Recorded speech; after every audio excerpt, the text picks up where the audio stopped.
Welcome back to Brawlmaster Unscripted. This is a segment where I answer an assortment of questions, be they thoughtful or stupid. Let's start with a question from YoshiFreak2000. What are your thoughts on pro wrestling? I don't really have any thoughts, because I don't really watch wrestling. At all. Ever. I never have watched wrestling, and I probably never will. I just don't really have much of an interest in it. Next question comes from Jason Wilder. How did you discover the Super Smash Bros. Series, and what got you into it? I already made a video about this, technically, a while back, so if you want to know like the full story of it, you can go back and watch that one. But I know not everybody here has probably seen that video, so I can just kind of give you the Cliff Notes version of it here or whatever, and just kind of tell you some of the more important points of that story. So basically, when I was a kid, I had this neighbor who lived a couple doors down from me named Josh. And Josh had Super Smash Bros. On the N64, even though I didn't have the game, so I just played it with him all the time. Like, I would go over to his house every week, and we'd play the game, we would just mess around and just do whatever we wanted on there. I rented the game, from Blockbuster. My god, you remember Blockbuster? I rented it from there, more than a handful of times on my own, just because I loved the game so much when I played it with Josh, and he wasn't always around, so if he wasn't around, then I couldn't play it. So I rented it from Blockbuster whenever I could. And there was even one occasion where Josh had come over, and he brought the game over when he slept over at my house, and he left the next day, but he forgot the copy of his game at my house. And instead of being a good friend and returning it right away like I should have, I kept the game for myself, and I played it on my own for a while because I loved the game that much. And, I gave it back later, and it wasn't a big deal or anything. We were kids, so we didn't really care that much, but that's a testament to how much I loved this game. I loved it so much, I eventually got my own copy as a birthday present a couple years later, and even though Josh wasn't around in my life forever. We grew up and I eventually moved away. I never saw him again. I still have that copy of Smash 64 to this day because it reminds me a lot of Josh and all the good times we had together and all the times playing it. So whenever I play it, I feel like I did back then. Like I feel a little bit closer to Josh, and that's really special to me. So I have a lot of sentimental feelings when it comes to Smash 64. And that's even just aside from, how the game itself plays. But as time went on, I grew to love the series because of what it is.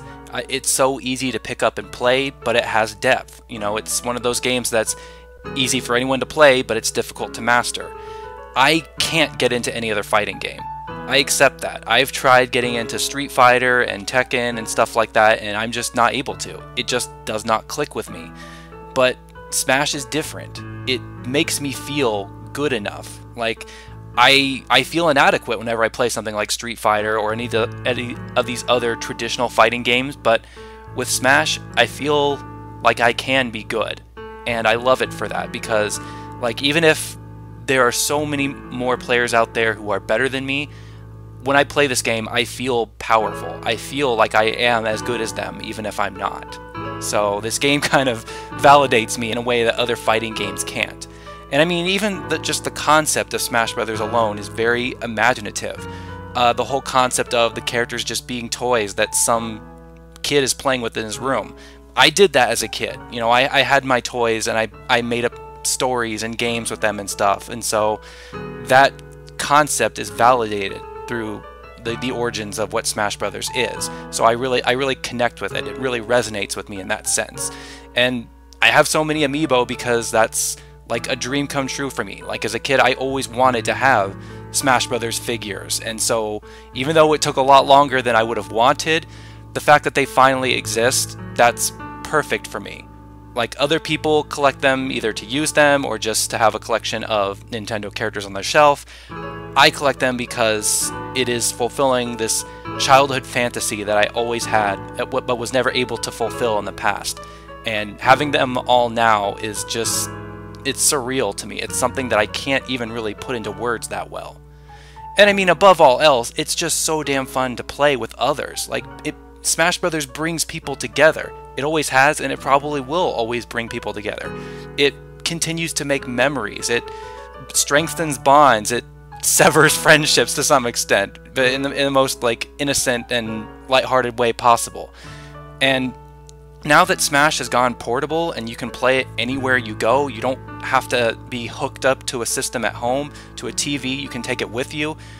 It makes me confident about using Smash to meet other people. Like, I am so excited at the idea of taking Smash for Switch, or I guess you can call it Smash Ultimate, with me whenever I go out, and I could just be meeting random strangers and potentially making new friends that way through Smash. And I love that because, as I've detailed in the past, you know, making friends hasn't always been easy for me. It's been difficult for me to be social with just anybody, but I feel like if I have Smash with me, that can make it just a little bit easier. So, long story short, there's all these reasons that I love Smash Brothers. From humble beginnings to what it did for me throughout my life, all the little aspects of it like Amiibo and stuff, and what it continues to do for me now and what it can do for me in the future.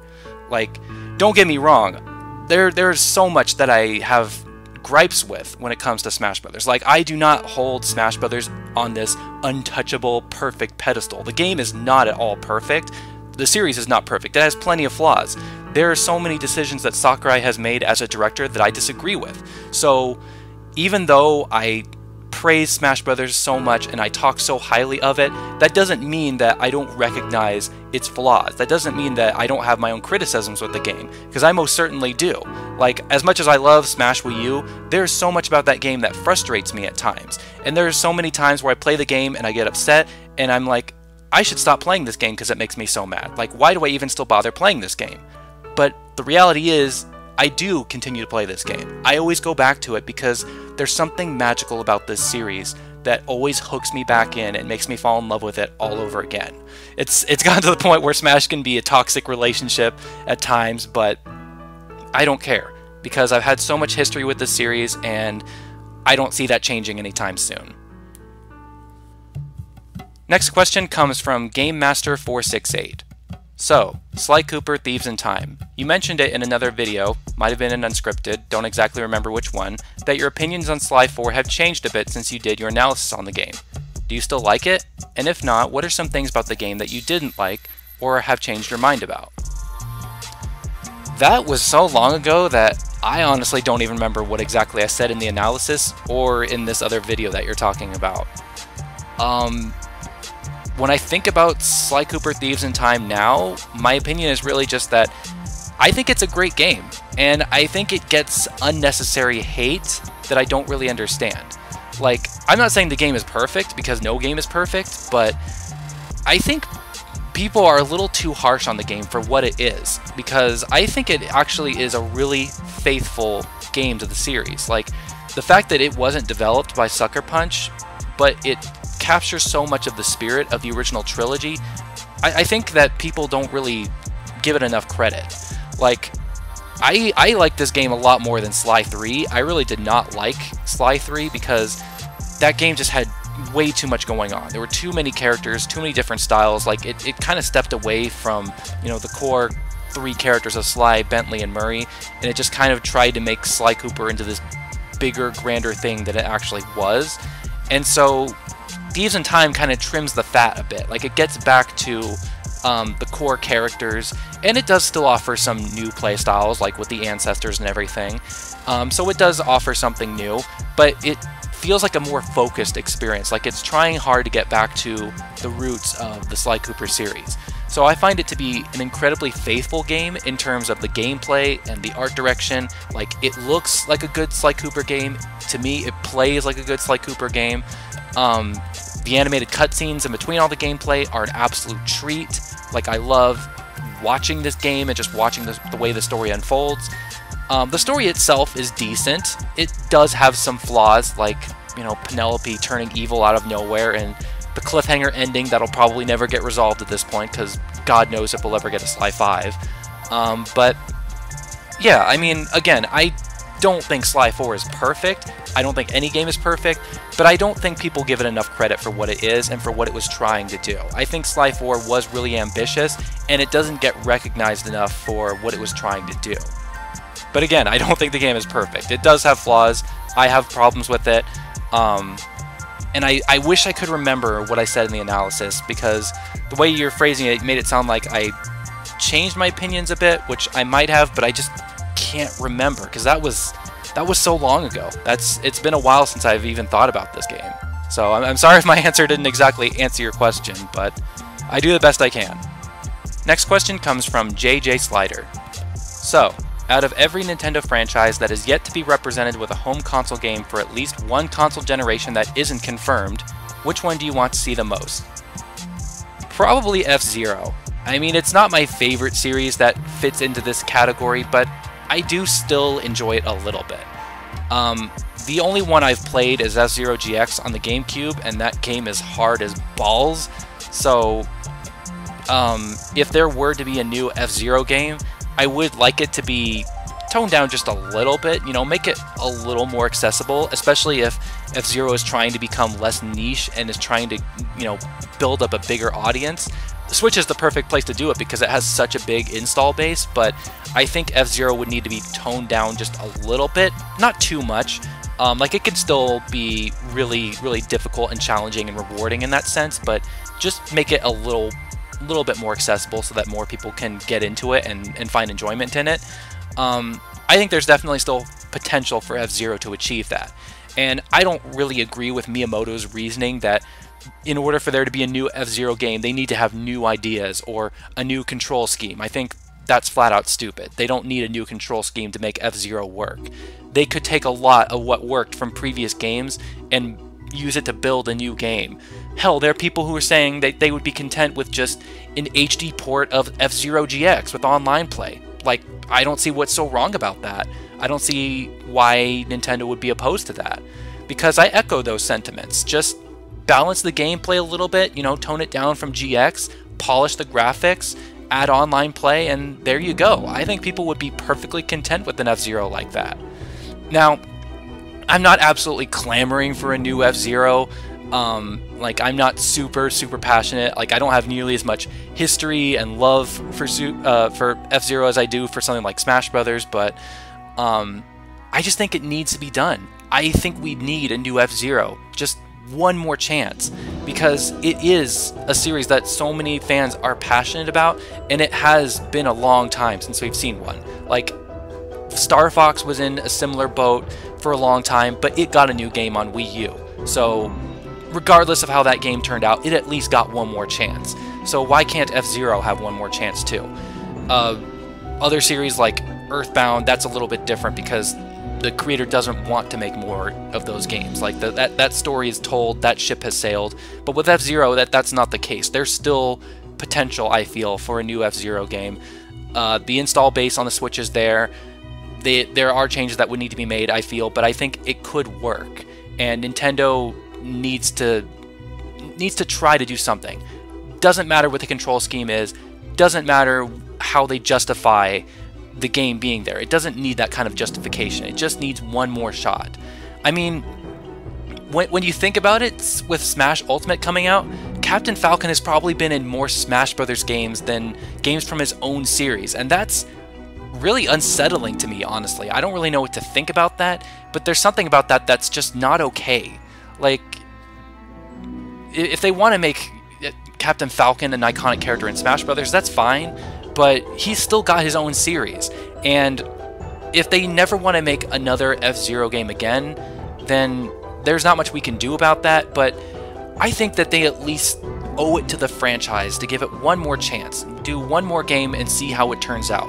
It could be another Fire Emblem situation where all it takes is one more game for the series to really take off and become mainstream and popular again. But you'll never know unless you take that chance. I'm not like the biggest advocate for it, but I still feel that it deserves to have one more chance. And I think there are other people out there who would feel the same way. And maybe they might be a little bit more passionate in that regard than I am. Here's a question from Colin. Have you played or heard of the Shin Megami Tensei / Persona series? If so, what are your thoughts on it? If not, I would be happy to give you some recommendations. I have not played any of these games, but I certainly have heard of them. I've heard tremendous, remarkable things about them, but I can't vouch for any of that myself because I have not played any of them. From what I have seen, I'm a fan of the art style and little bits of the soundtrack. Like, I think there is a lot that is being done right as someone from outside of the franchise looking in. But my biggest problem with the series and why I haven't really got into it is because I'm a little intimidated by how big of a series it is. Like, there are so many games in the series that I honestly wouldn't know where to start. So if you are willing to give me recommendations for like where to start, I would absolutely welcome them. In that case, Colin, I would ask you, which game would you say is the most newcomer friendly, or what is the most accessible game? Hell, I open this up to anybody who's watching this who enjoys the Shin Megami Tensei or Persona series. If you were to recommend a game to an outsider or someone who's new to the series that you think would really do a lot of good for me, what game would that be? So here's a first. Instead of asking me questions, I'm posing this question to you. What is a good Shin Megami Tensei or Persona series game I should play that would really potentially get me interested in the franchise? Or more so than I am already. Next question comes from KH3S. What are your thoughts on the recent Kingdom Hearts 3 trailers from E3, and what other worlds do you think will get in? Oh my god, I loved the trailers from E3 this year. They were so freaking good. Like, I don't even care about Frozen at all, but oh my god, that trailer was so good. It was so hyped to actually see Frozen in the game, even though we kind of knew it was coming. It was so good. This game looks phenomenal. It looks as good, if not even better, than some of the movies that this game is basing itself off of. And I just can't wait to see this game in its full glory. I can't wait to play this game because it just looks phenomenal. And oh my god, the Pirates of the Caribbean one at the Sony conference was just like, holy shit, look at how realistic this looks. It looks just like the movie, and they found a way to make Sora and Donald and Goofy and the actual original Kingdom Hearts characters and stuff. They found a way to make them look like they belong in this world, because in Kingdom Hearts 2, like, it was just jarring how out of place Sora and the gang looked next to these like realistic characters. But here they look just seamless. They look perfect. They look wonderful. I can't believe how well they pulled this off, and it just furthers my excitement for this game to new heights. Like, I am just so excited for Kingdom Hearts 3. And if this is a surprise to hear me so passionate about this game for you, I have been playing the games on PS4 this past year. Like, I've been playing the collections and stuff, and I've been getting more and more excited for Kingdom Hearts 3 because I've loved all the games that I've played. So I'm super excited for Kingdom Hearts 3 after what I've played of the previous games, and E3 just furthered that. Like, the trailers were great. Only low point is that I can't believe Square Enix's trailer at their own conference was almost identical to the one that was at Microsoft. Like, that was just really weird and like disappointing to me. I was expecting at the home conference for Kingdom Hearts 3 that they were going to have more to show than what they actually did. So that was kind of a stinker. But what they showed in Microsoft, what they showed at Sony, phenomenal. Loved it so much. As for what other worlds I think could get in, that's actually really hard to say. I really don't know what we can expect to see next. We've already seen 2.5 Pixar worlds. I say and a half because Ratatouille is there, but that's not his own world from what I understand. It's just kind of like a mini game in Twilight Town. So it's 2.5 because you got Toy Story, you've got Monsters Inc. and Ratatouille. Maybe we'll see more Pixar movies. I don't know. Maybe Finding Nemo or Incredibles or something like that, or Brave. I don't know. They've got other Pixar movies that would be really awesome to see. I don't know if we'll see any more of the modern Disney movies. The majority of them are there already, like Tangled and Frozen. And I don't really think there are that many left that they could do. I would love to see Moana. Moana was a phenomenal film, and I think there would be a lot of really awesome parallels between, you know, Sora and Moana, because he's from an island too, so I feel like they would really hit it off together. But I'm pretty sure Moana is not going to happen because I don't remember where I read this, but I'm pretty sure they said that Big Hero 6 is the most recent Disney film that's going to be featured in Kingdom Hearts 3, so anything after that is off the table. come to think of it, we haven't seen Big Hero 6 yet, have we? They didn't show anything yet. All we've seen is concept art and a little bit of snippet of like what the story is, but I don't think we've actually seen it yet. So that's kind of surprising that they announced it so long ago, but we haven't seen anything of it yet. But anyway, yeah, I would love to see Moana, but I don't think that's going to happen. But I don't know what else they could do. I'm sure there are more worlds that we haven't seen yet, but it seems like they're going in the direction of not really having so many of the classic Disney worlds that we've seen in the past. It's more of like drawing inspiration from the modern Disney stuff and the Pixar stuff. So I don't really know what to expect next, but I think it's going to be absolutely amazing based off what we've seen so far. I can't wait to see what else they've got, you know, waiting for us in the full version of the game. Super excited for Kingdom Hearts 3.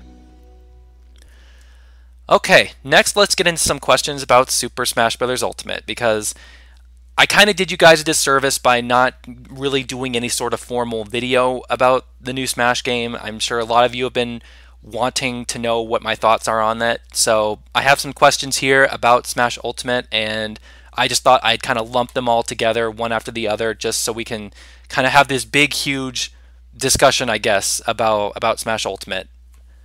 So the first question comes from the Lonely Trash Can. So with Ultimate having everyone who was in a Smash game before coming back, how do you really feel about it? Do you think it's a bad idea and that they should have cut out the characters that are not needed or didn't think were coming back and created new ones with the development time they had for these characters? Characters like Jigglypuff, Dr. Mario, Corrin, Pichu, Young Link, Dark Pit, Squirtle, Ivysaur, Mies, Wii Fit? Or do you not mind everyone returning, like Snake especially? Wow, that was a mouthful. Oh my gosh, where to begin? When it comes to every character in Super Smash Bros. History coming back in one game, can I just start off by saying that I called it? I called this shit all the way back in that list of 10 things I wanted in Super Smash Bros. Someday. Look it up. Number 3, entry number 3, roster reunion. I called this. Every character is back. You're welcome. It's the big whole shebang. You heard it here first. You're welcome. What can I say except you're welcome? You get all your favorite characters back, and I called it first. I put the idea in Sakurai's head, and now it's a reality, so enjoy it. And I could not have asked for anything better. I thought that this was impossible.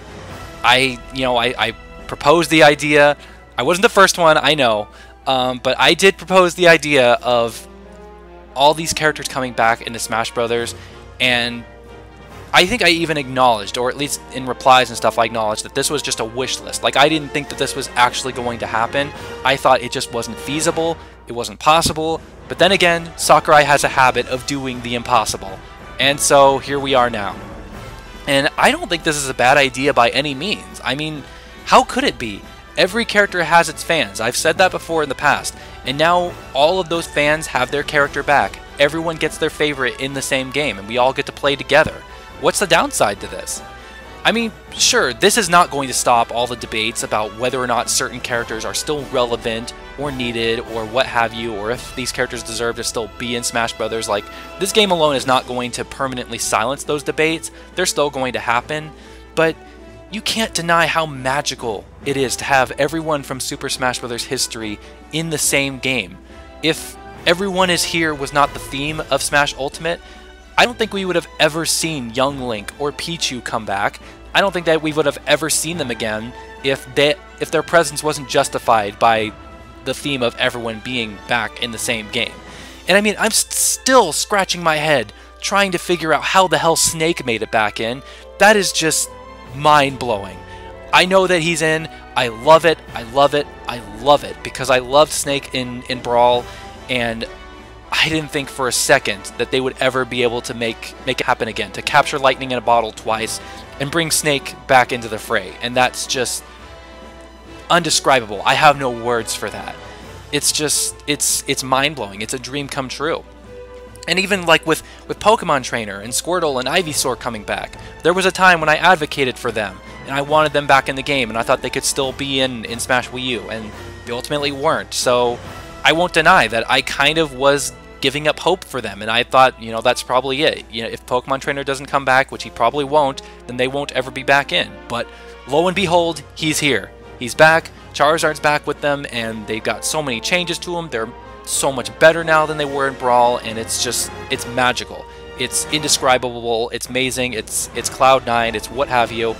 And I love that, to top it all off, that they didn't come at the expense of my other favorite characters like Mewtwo or Greninja.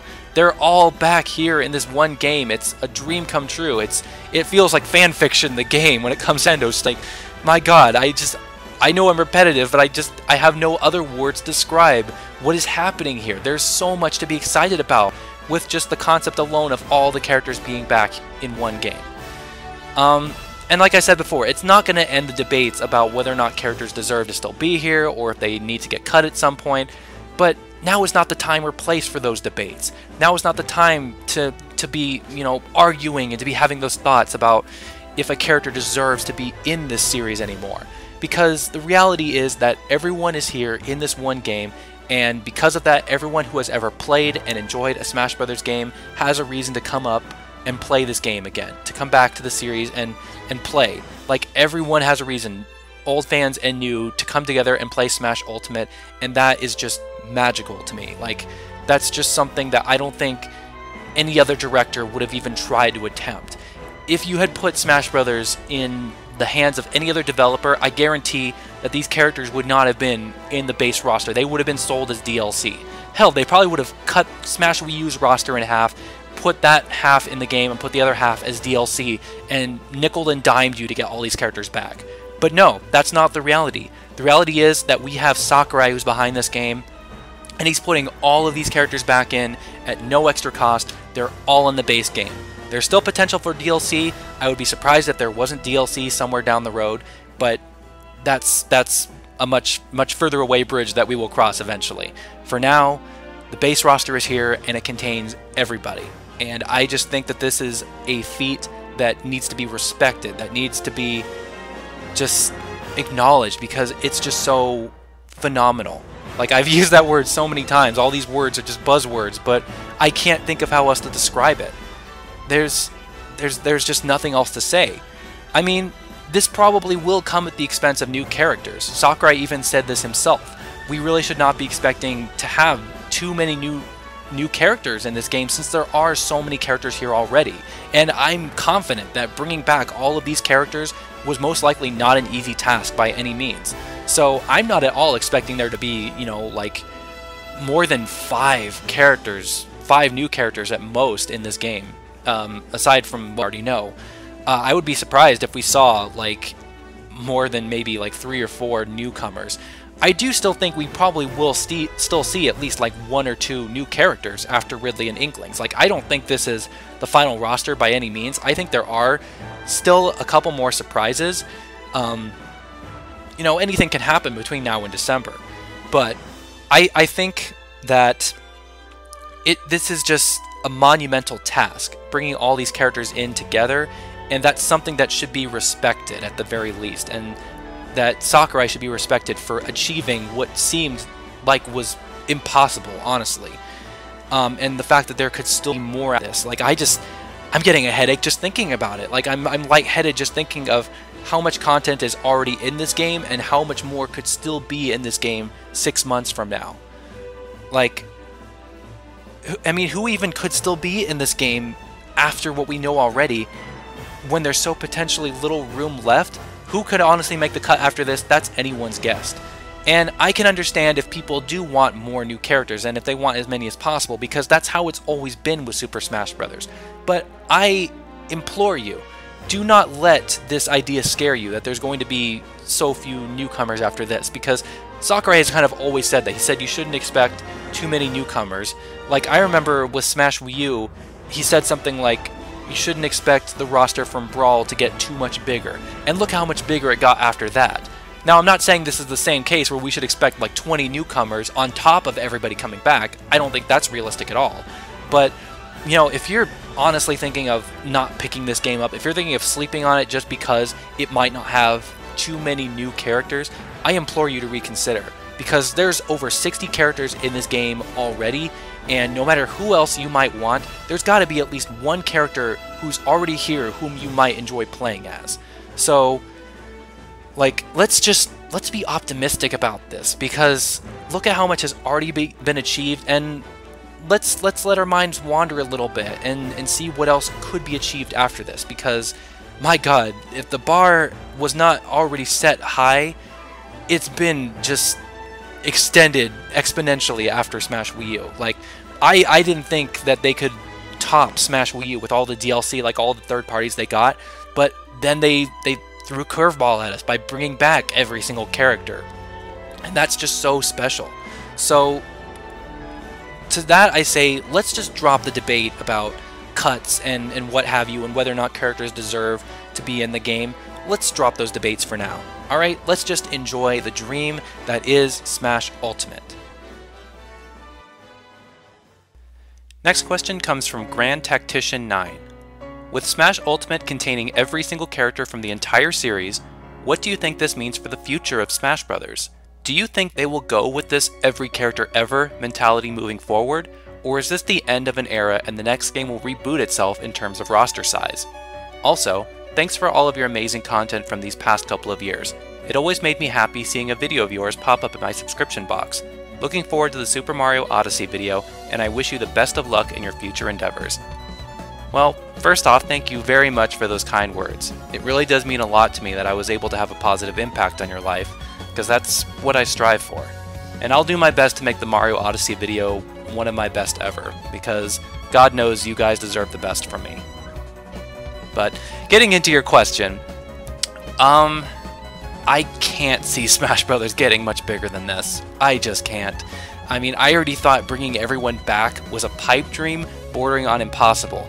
I thought there was no way they were going to top the roster for Smash Wii U. They blew that expectation out of the water by bringing everyone back, because Sakurai continues to do the impossible over and over again. But being realistic, I can't see them being able to keep up this every character ever mentality forever. I really think that's just going to be the theme of this game, rather than being the standard for moving forward, because you can't just keep going like this forever, just adding on top of everything, just building and building and making the roster bigger. It's just going to start feeling bloated and too much after a while.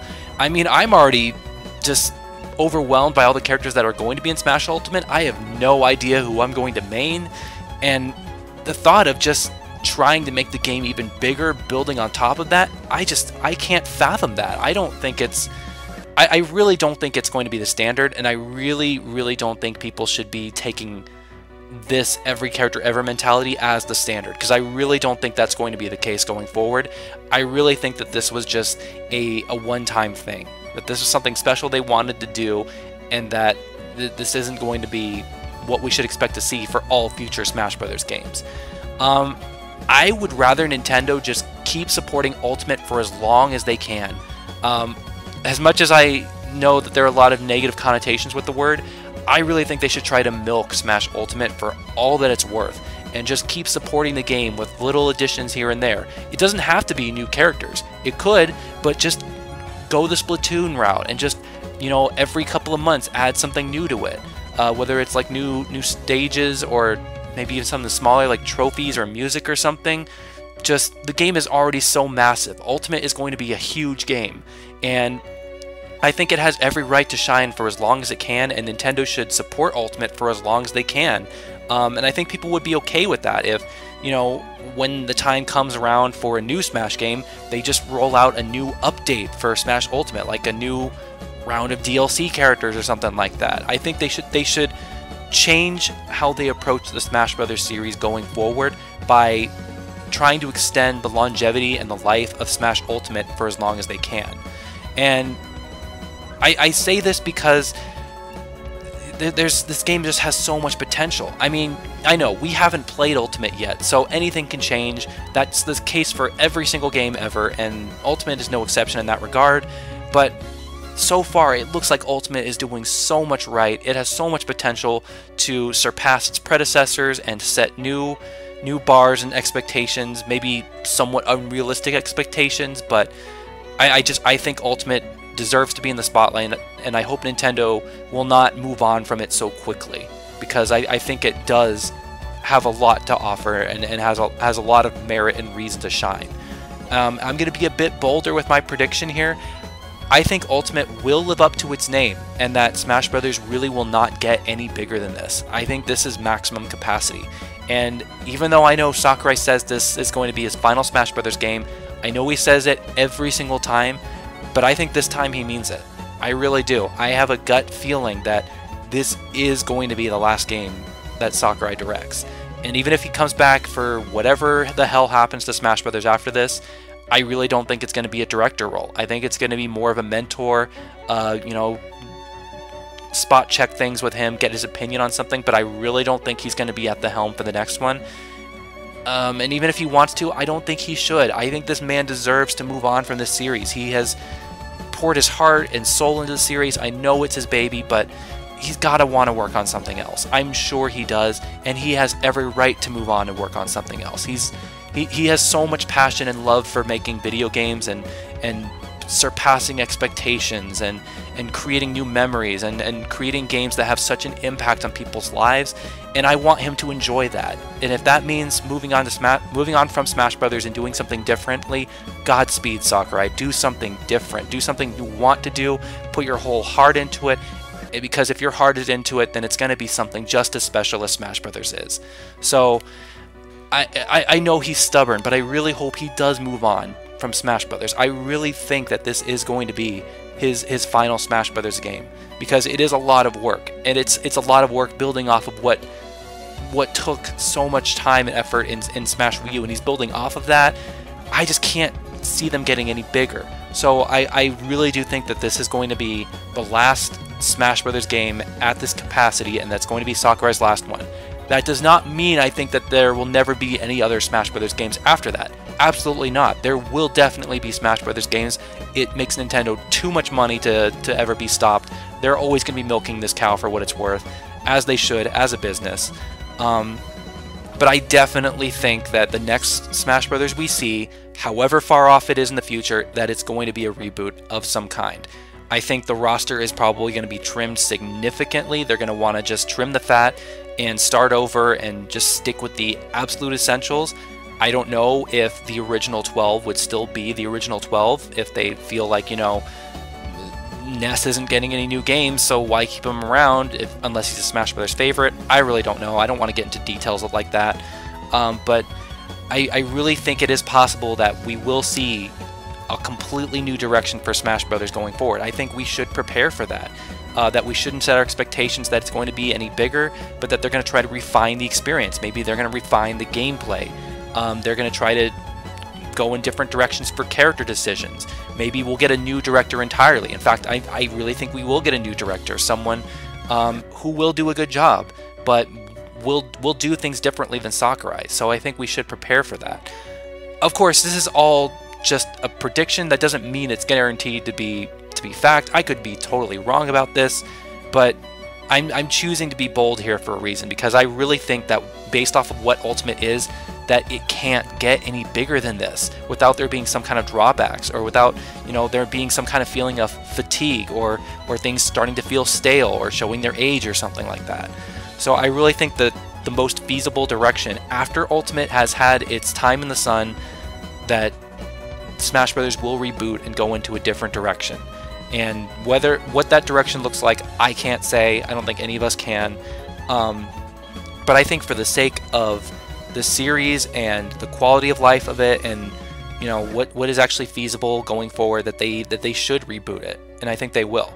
But you know, while we're thinking ahead about what the future should hold, let's not go too deep into it. Let's not worry ourselves. Let's not worry ourselves over what Smash Brothers will become in the future, because that's so far off. We don't know when that will happen. So for now, let's just enjoy being in the present and enjoy Smash Ultimate to the fullest extent when it releases later this year, because God knows it's going to be a phenomenal game. Okay, and the final question related to Smash Brothers Ultimate comes from That One Smash Artist. What was your reaction to Ridley when he was announced for Super Smash Bros. Ultimate, and did you record your reaction? If so, could we see it? It's cool if you don't want to show it, I just want to know what it was like. Also, what were your thoughts on Ridley's chances of getting in before the Smash Direct, and how do you feel about him now getting in? Prior to the Smash Direct, I was never that big a fan of Ridley. But you know what? I'm glad he's here. I really am. I'm relieved that this whole stupid debate about whether he's too big or not and all the memes and all that shit, I'm glad we're moving past it. It's all finally over. Ridley is in, so now we can finally shut up about him and talk about other characters for a change. I mean, I'll admit, I was in the camp of thinking if Sakurai wants to make him work, he can, and he'll be in the game. But I was starting to lose my faith. You know, we're on like the 5th, 6th, I don't know what you want to call it, installment of Smash, and he still hadn't been playable yet. I was starting to think he's never going to be playable. Because if Sakurai really wanted to make him work as a playable character, he would have done it by now. And you know what? Turns out Sakurai did want that. It just took a bit longer than we would have thought. And as for how he actually looks in the game, I think his size is absolutely perfect. I think he looks phenomenal in the game. And I love how the tagline in his trailer and his taunt where he stands up straight are just so tongue-in-cheek about the size memes. It's exactly what I would expect from Daddy Sakurai, and it's perfect. So Ridley fans, enjoy him. Relish in the fact that he's finally here. This is your day. You've waited so long for this, so enjoy it. Enjoy it to the fullest extent. I hope he turns out to be everything you wanted to be and then some. Because even though I'm not the biggest fan of Ridley, I've wanted this stupid debate to end for so long, and I am just as happy as you guys who wanted him that this debate is finally over, and now we can finally talk about other characters. We can finally go to another Smash Brothers game, and the central debate will not be, is Ridley going to be in this time? It'll probably be like, is he going to return?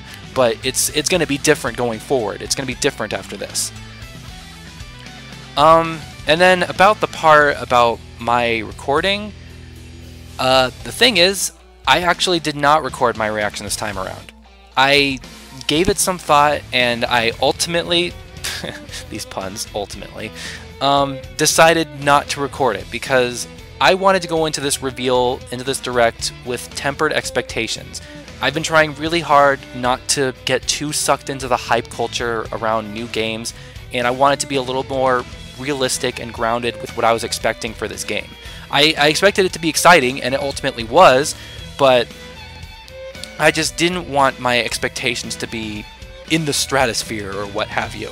Like, I just go into it a little more ready to accept the game for whatever it was, and to be ready and expecting it to not be, you know, as monumental as Smash has always been. Because remember, before this was revealed, there was so much debate going on about whether or not this game was going to be a port of Smash Wii U.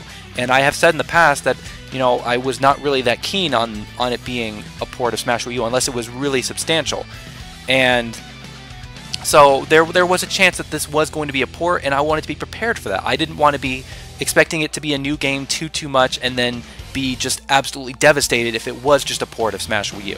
Now, obviously, it wasn't a port, and God help you if you still are trying to argue that this game is a port, because it reuses assets and stuff. But it's a new game. Come on, it's a new game. There's so much that's new about it. But getting sidetracked. Yeah, I didn't record myself because I thought that if I was recording my reaction, I would be maybe setting myself up for disappointment. I wanted to have tempered expectations, so I did not record my reaction. So I'm not hiding anything from you guys. There isn't some hidden recording that I did out there. It just doesn't exist. However, just because I didn't record my own reaction doesn't mean nobody else did. Because I watched the Direct in a group with my friends, and my good buddy Smash Mario Pro 2000 did happen to record our reactions, including mine. So, on top of that, my other good friend, WebbyNeon89, actually edited that audio file and put some visual flair over it, and it is available to watch on his channel. So, if you want to hear my reaction to the Smash Ultimate reveal, go check out WebbyNeon89's channel. He's got the reaction over there. It is edited, so it's not the entire Nintendo Direct, it's just the Smash Ultimate section, and I don't even think it was the full section for Ultimate. I think it was really just kind of like a highlight reel, if I recall correctly. But yeah, if you are absolutely dying to hear my raw reactions to it, you can go watch that video. I'm probably even going to have a link to it in the description. But I am just going to warn you right now, the audio is a mess. It really is. There's so many people there. We're all collectively screaming and losing our shit and talking over each other, and some people are behind and stuff. It's an absolute mess. Skype couldn't handle all the excitement, so there are copious amounts of lag. It is not a clean recording by any means. Now, Smash and Pro and Webby Neon did their best to make it presentable. They did an admirable job of it, but it is not absolutely like 100% clean, 100% perfect. You're not going to be able to hear everything I said, and that's just the reality of it. So I'm just saying this to, you know, set you up for what to expect. You know, don't think it's going to be as clean as some of my other reactions on my channel were. That's not the case at all. But if you want to go check out that reaction, just tune your expectations accordingly. Next question comes from ChillPlayer123. I feel the 90s Nick shows aren't really enjoyable and don't hold up besides maybe Rugrats, Hey Arnold, and the early seasons of SpongeBob. Do you agree on this? Because Cat Dog, Ah Real Monsters, and more aren't really that enjoyable. I do agree. I actually agree almost 100% because there are actually some Nickelodeon shows that I loved as a kid that I don't really enjoy nearly as much nowadays when I watch them. And I'm glad you brought this up because I think Cat Dog is the prime example for me. So I'm really glad you mentioned that because I think that encapsulates my entire answer to this question. I loved Cat Dog as a kid. I loved it. I watched Cat Dog any and every time it was on TV. But when I try to go back and watch it now in like 2018, I don't get it. I don't see whatever it was I saw in it back in the day that I thought it was this holy grail of animation. That's not to say that I don't enjoy Cat Dog anymore. I do. I do still think it has some charm and that it is a good time to watch, but it's just not this amazing, untouchable gift from the heavens that I saw it as when I was younger. It's just sort of there. And I think everyone has a show like that. I think a lot of the older Nicktoons are like that. A lot of people hype them up and talk about how amazing they were, but in reality, they were good, but they weren't like revolutionary. And that's okay. They didn't have to be revolutionary.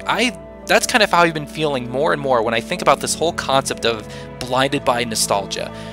I don't see why we have to get so defensive about the shows that we loved as a kid. Why do we feel this need to defend their honor and validate them and shield them from criticism? That's just, the more I think about it, I really am starting to think that that's not healthy and that there's no need for it.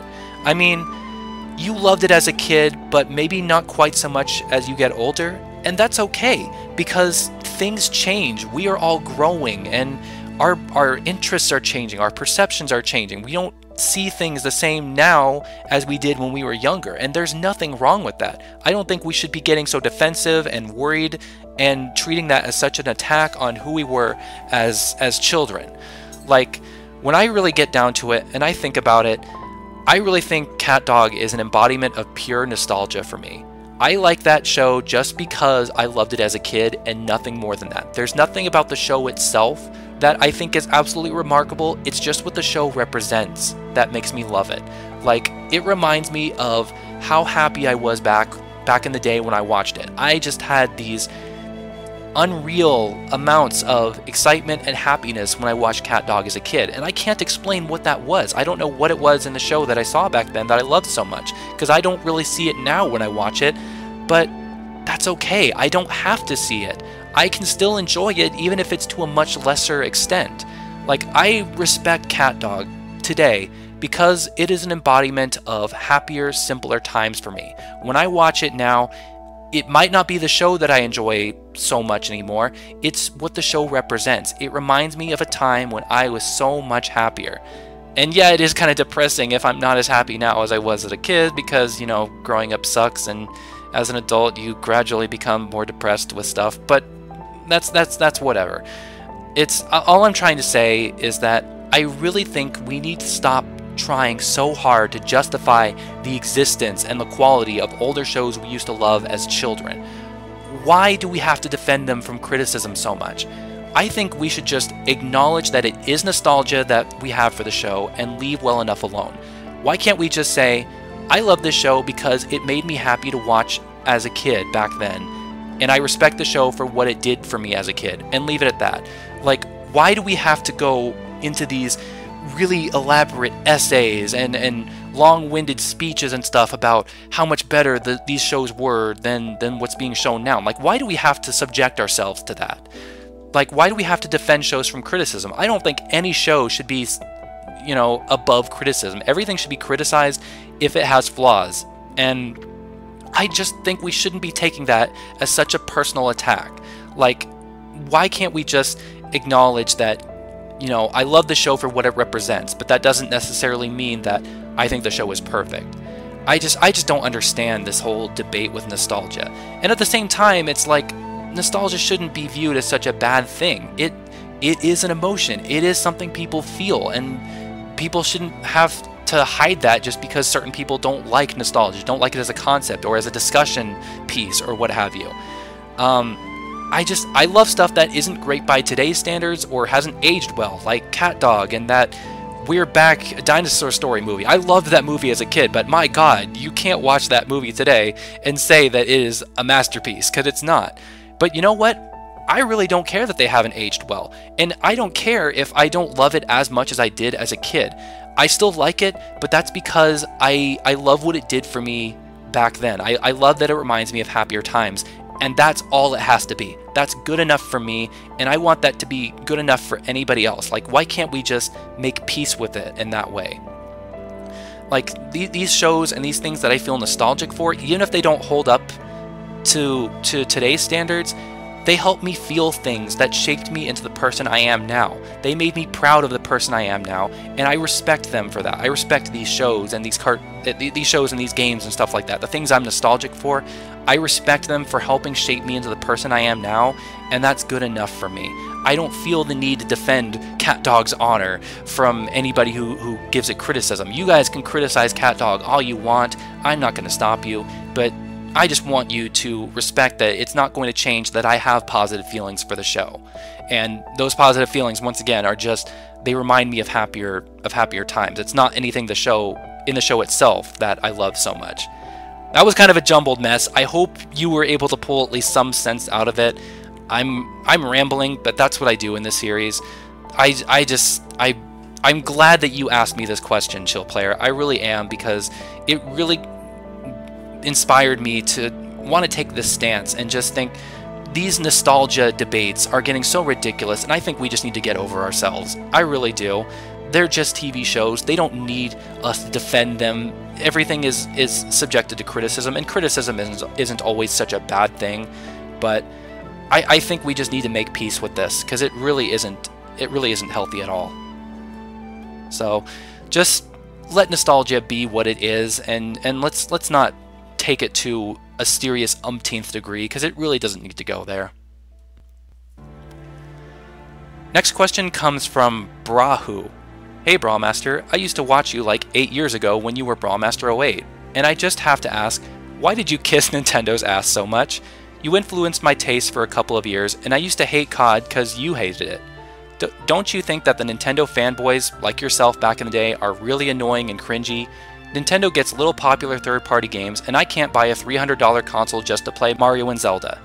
Honestly, I'm really glad I left the rant community, because I was able to broaden my tastes in gaming instead of worshipping Nintendo. Also, whatever happened to that Ampharos dude? I remember when he made a commentary on MetaLily, his ex-GF, he was so petty. First off, it's always nice to hear from an older viewer. It really is. It's nice that there are people out there who used to watch me back in the day, and, you know, we can be casual and friendly about it now. We don't have to treat it as this big, huge thing. I really love that.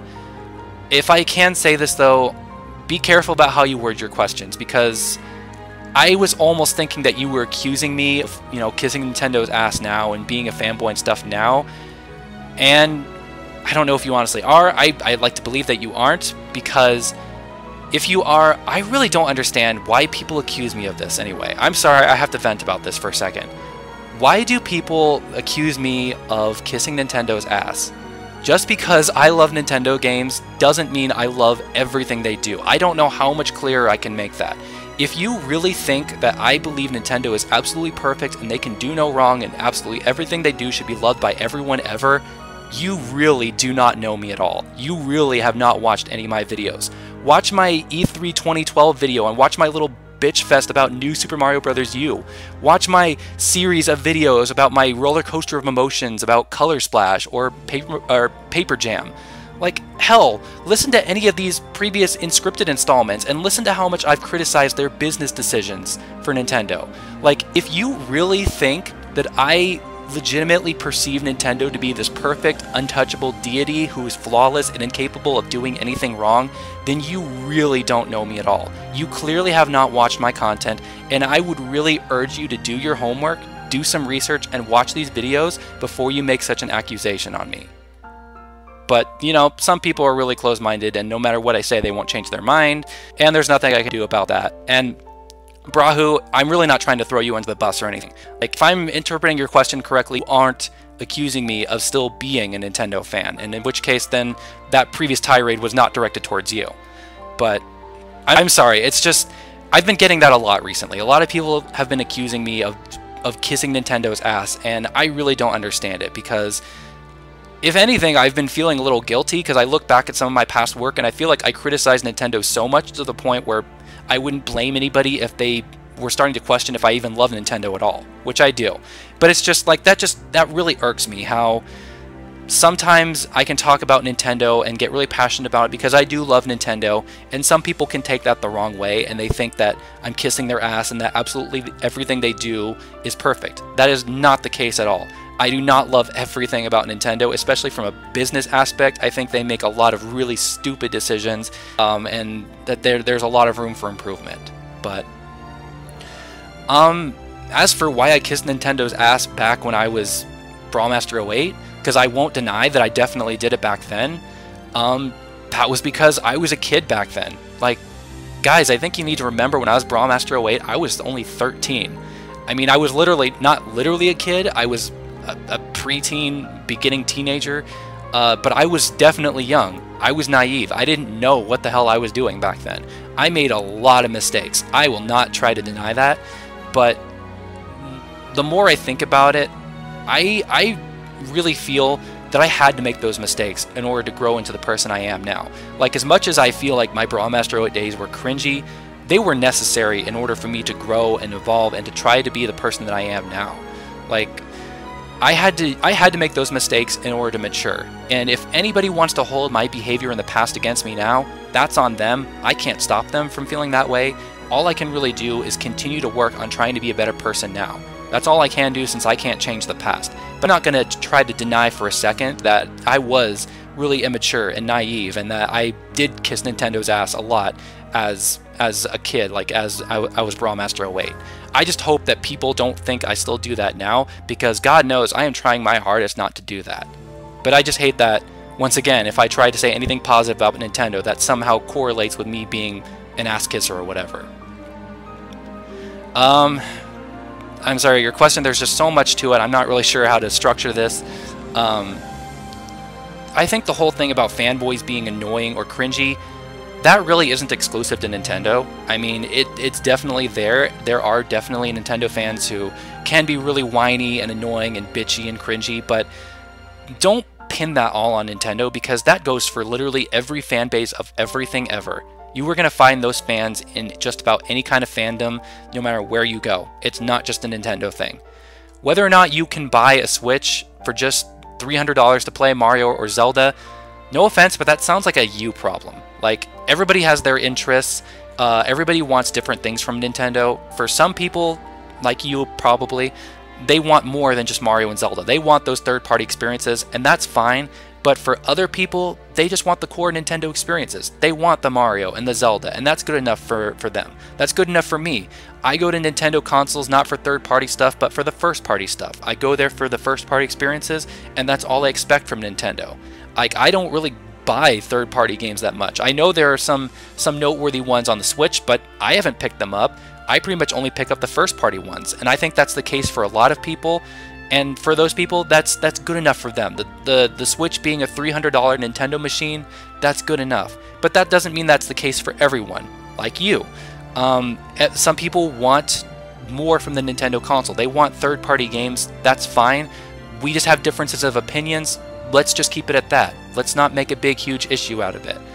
And I say this because, once again, if you view the Nintendo Switch as nothing more than a $300 Mario and Zelda machine, that's your problem. That's on you to decide whether or not the Switch is a worthy investment. That's not my job to try to convince you of anything else, because I'm not going to. I'm not going to waste my time. I'm not going to waste my time trying to convince people that the Switch is for everybody, because at that point I would be living up to this reputation of being a Nintendo fanboy if I did that. So it's not my job to sell the Switch on you. That's Nintendo's job. And then as for your last part where you asked about Ampharos and Metalily, you're asking the wrong guy about that. I don't know the full story. I don't know what happened between them. I don't know all the details, so whatever happened between those two, that's on them. It's not my place to say anything about that, and that's all I'm going to say. Alright, it's time to move on to the next question. Next question comes from Retro8er. What element of your favorite game would you add to improve your least favorite game? I'm going to give you points for originality because this is probably one of the most creative yet difficult questions for me to answer. Like, I'm serious. This was hard because I really can't think of which game is my absolute least favorite. I mean, yeah, there have been games I've enjoyed less than usual and ones I've had flaws with, but I don't own any of them.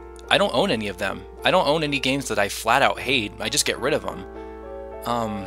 That being said, a couple of ideas I have are to take the partners and character development from Paper Mario: The Thousand Year Door and add them to Paper Mario Color Splash, which, even though, you know, I do like Color Splash, it's not one of my least favorite games, it still has room for improvement, so I'd give it more character and stuff by adding the partners and more character development. And then second idea is to give some of the mechanics and more of like the freedom and sense of control of Smash Brothers and putting it into PlayStation All-Stars. Again, All-Stars is not my least favorite game ever. It's a game that has a lot of flaws and has a lot of opportunities for improvement. So I would take some elements from Smash Brothers and give it to All-Stars, because All-Stars was trying to be more like Smash Brothers. It just fell short of that mark. Same thing with Color Splash and Thousand Year Door. It's like, Color Splash is not like my least favorite game ever. It's just there's room for improvement, so take stuff from Thousand Year Door and throw it over and make it better. Next question comes from Jordan Nantow. Do you think Nintendo should make an anime based on Mario? Abso-fucking-lutely.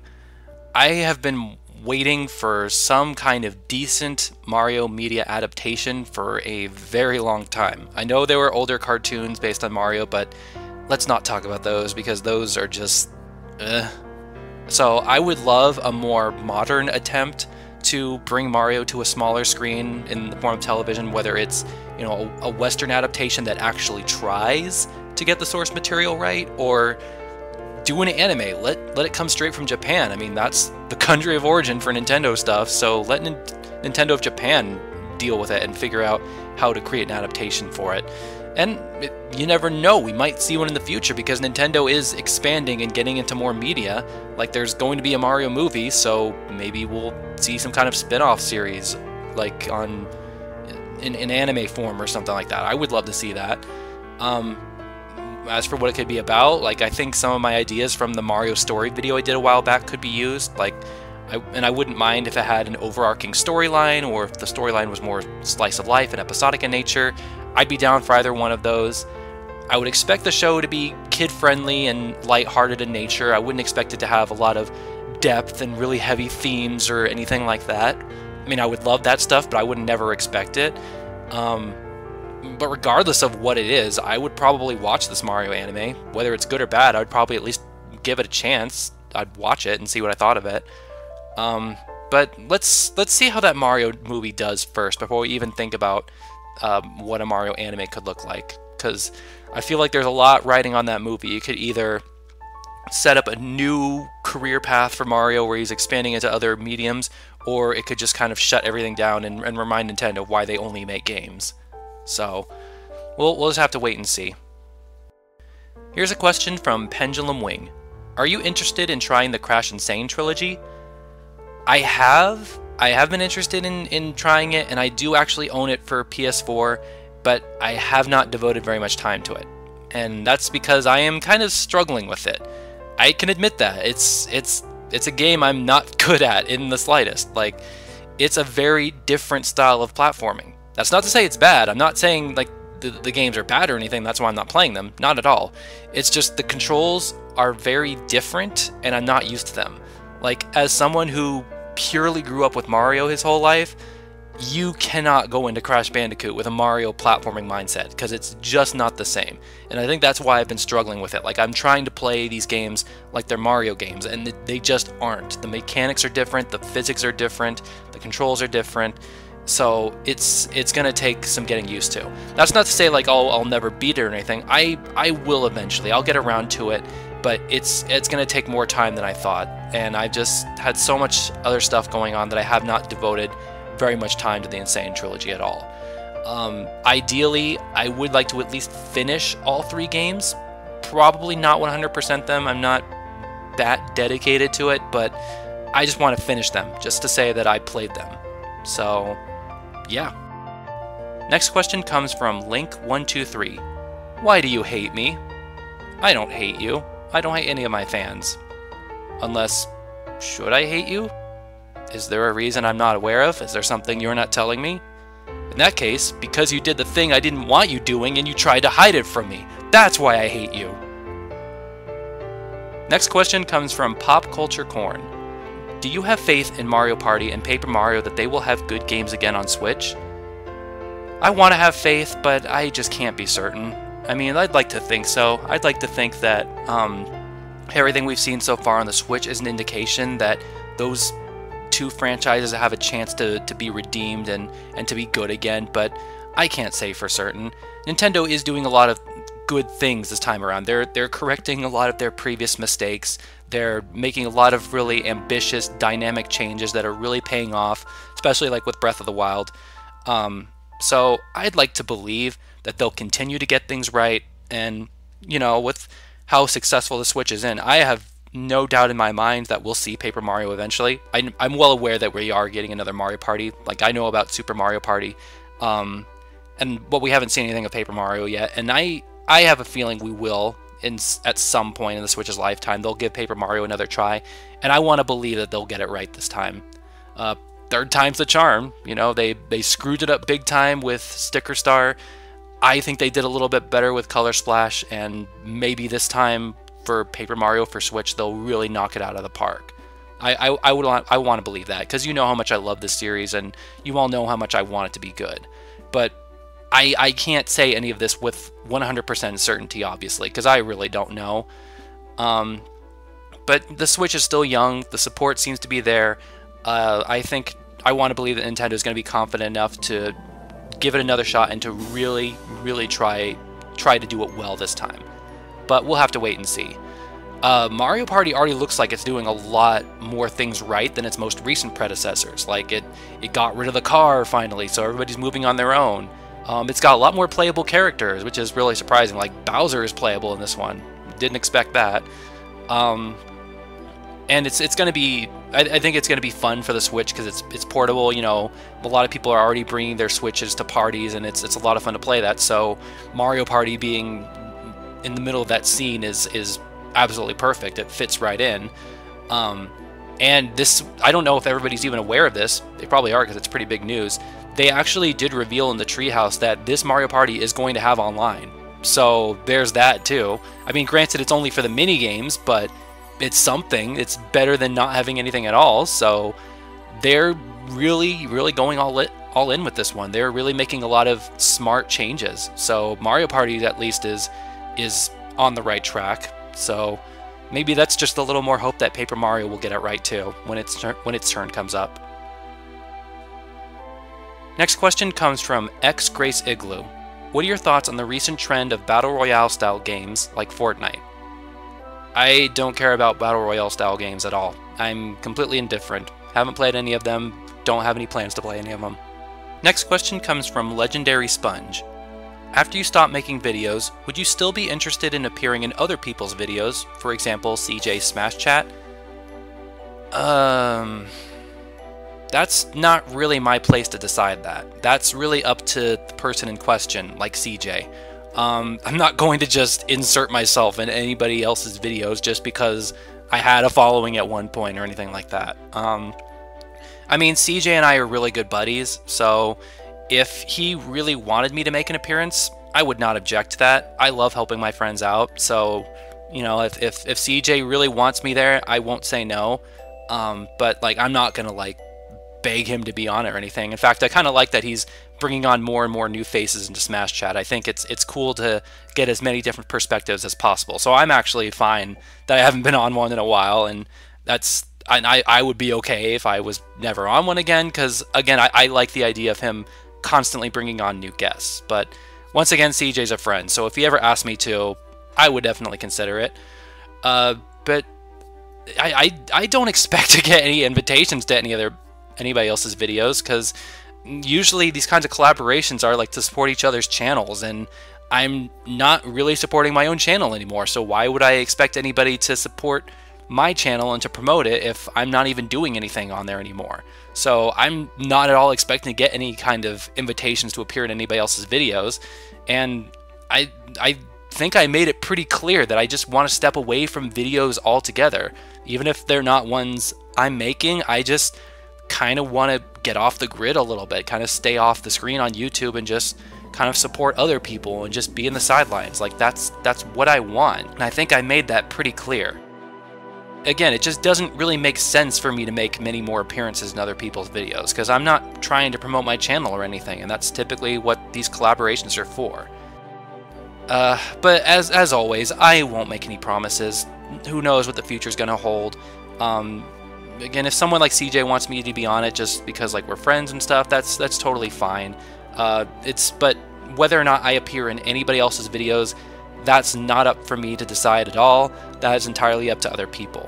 So you would have to ask them about that. But don't, I actually regret just saying that, don't go pester other people like CJ. CJ especially, please do not pester him about getting me on Smash Chat, because I really don't need to be on there. Like, I've been on there a couple of times already. I'm totally cool if he wants to go with other people. That's absolutely fine. So, yeah, once again, I have no idea what the future's gonna hold, but I'm not gonna promise I'm gonna appear in anything else. Just don't hold that expectation for me. Okay, and the final question for Brawlmaster Unscripted comes from Alex K93. In the 10 years you've created video content, what video do you feel the most proud of with how it turned out? That's hard for me to really say for sure, because there are a handful of videos that I'm really proud of. I mean, I feel like a lot of the work I did later on in my YouTube career, like a lot of the countdowns and stuff, I feel like I did a good job on, because I was really coming to my own, and like I already had a good idea of, you know, what my style was and what my viewers expected and stuff. Like, I can't really say I'm as proud of any of my older stuff, because, you know, there are things that I'm not happy about, like the way I recorded it or the editing or something like that. So I'm proud. I take a lot of pride in a lot of my newer stuff that I made, and stuff that I think was better well received than older stuff.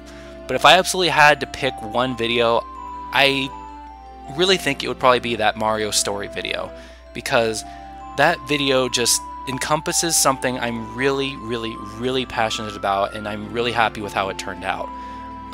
It's something that I've wanted to talk about for a long time, but I could never really put into words up until now. Like, I always wanted to make some kind of Mario video like that, but not really one that's about a specific Mario game. Like, I wanted to talk more about the franchise itself and its characters, but I could never really come up with the framework for it, or how to frame the video, like what the actual topic of discussion would be.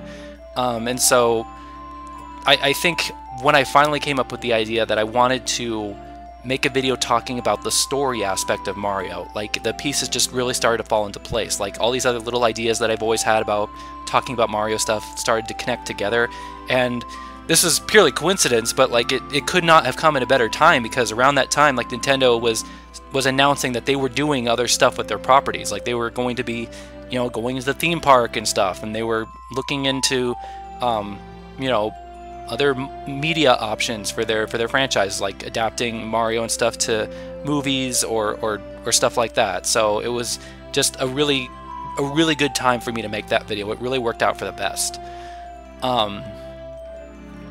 And what I also really love about the video is that nothing I said in there ever really came off as like a prediction. Nothing was set in stone. It's a really speculative, hypothetical video. This ideal Mario story I have in my mind, it might not ever become reality, and that's absolutely okay.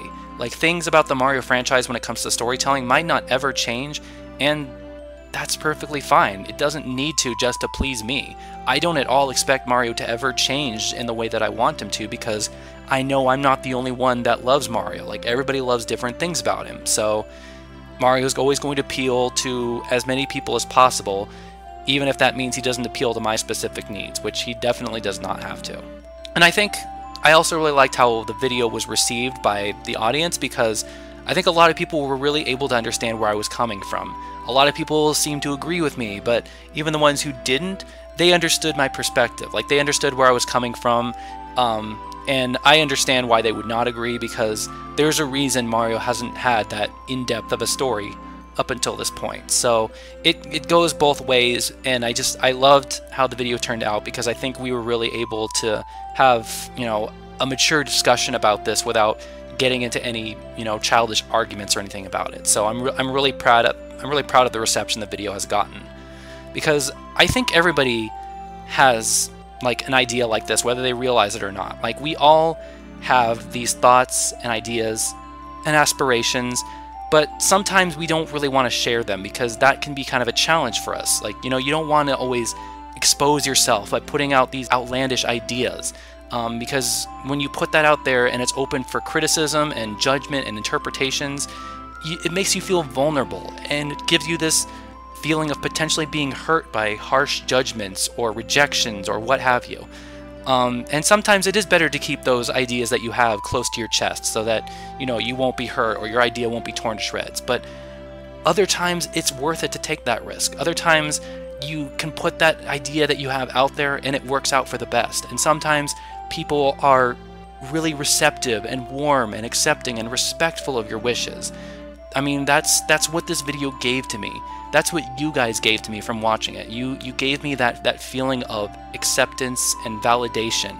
All of you did that. Even the people who didn't necessarily agree, the fact that you respected that this was something that was passionate, something that I was passionate about, something that was important to me, you respected that, and I can't thank you enough for the way you made me feel with that video. Like, when I posted that video and the reception I got was so warm to it, I felt this sense of joy that is unique to anything else I've ever felt or will probably ever feel for the rest of my life. And I can only hope that all of you out there, everyone watching this video, everyone who is a YouTube creator or is doing some kind of work to put themselves out there and get a following or get some kind of attention, I hope that you all can feel as validated and as happy as I did when I made that Mario story video. I can't go any further with telling you how much I loved the way that video turned out, how it came together, and how it was received. Like, I'm constantly at a loss for words. Like, that's just what you guys do for me. There doesn't need to be any explanation for it. Like, I try to put out quality content to the best of my ability, and you guys accept it for what it is. And there's no other words in the world I could use to describe how much that means to me, how much I appreciate you all for that. So I thank you for all of the support, whether it's this Mario video or any of the other videos I've ever made. You guys made this channel what it is. Like, I may have put like the framing to build this house, but you guys did the rest. You guys made this house what it was. I don't know, I'm terrible at comparisons, I'm terrible at imagery stuff, whatever. Yeah, I don't know what else to say except thank you. Thank you, guys. Well, after 20 installments, this is officially the end of Brawlmaster Unscripted. It's been a fun ride over the years. It really has. This series would have never been possible without all of your support. Literally, there's no way it could have happened at all unless you guys were submitting your questions and showing me your interest and your intrigues and provoking me to challenge my own ideas and to constantly come up with new ideas and new explanations on the spot. Like, you guys challenged me to improve myself, and I can't thank you enough for that. You guys helped me grow as a person, and I will always cherish and remember that and love that. I hope you guys enjoyed watching the series as much as I loved making it, because when it comes to making a script, it gives me the sense of professionalism and the sense of structure, and I'm able to say exactly what I want without wasting time. But it's also just really fun to kind of loosen up and not have a script and just kind of improvise. I've never been good at improv, but after doing this for so long, I feel like I've got at least some kind of handle on it. So you guys make me feel like I grow when I do these videos, and I can't thank you enough for that. Like, you guys made the series what it is, and I've wanted it to be always about you. Like, I may have been the one who's been talking and sharing my own opinions, but I always wanted it to be your series by featuring your names and your pictures and your words and your curiosity. I've always wanted to feature you guys and make this series just as much about you as it is my series, because again, this is just as much your channel as it is mine. My channel would have been absolutely nothing without all of you and all of your support and your kind words and your encouragement, as well as your respect over the fact that I'm going to be leaving here pretty soon. Like, I can't thank you enough for being so supportive and understanding and accepting and encouraging of wherever I go in the future. Like, you guys are remarkable people. You really are. Please never change. The kind of support and the love and the kindness that you've given me, continue to give that. Give that to everybody you meet, because we need more people like that in the world. There's so much negativity and pessimism, and we need more and more kind people now more than ever. So you guys encourage me and inspire me to try to be the best I can, and I want you all to continue being the best possible versions of yourself too, because you're wonderful people. You really are, and I cannot thank you enough for everything. Now, all that being said, even though I won't be making these unscripted videos anymore, I don't want you to feel like you can never ever ask me questions ever again. You definitely can. The only difference is that they just won't be featured here for everybody else to see. If you've got some question that you didn't get featured that you really want me to answer, or if you come up with something that you want to ask me about, you can still ask me that. You know, I've got my Facebook page as well as my Twitter account. I've been trying super hard to be active on Twitter lately, especially.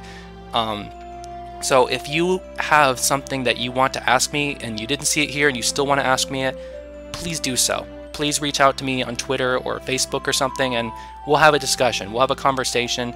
I'd be more than happy to give you an answer if I do have one. Because of how much you guys have given me already, I want to return that tenfold whenever I can. So, with all of this said, I sincerely thank all of you for watching.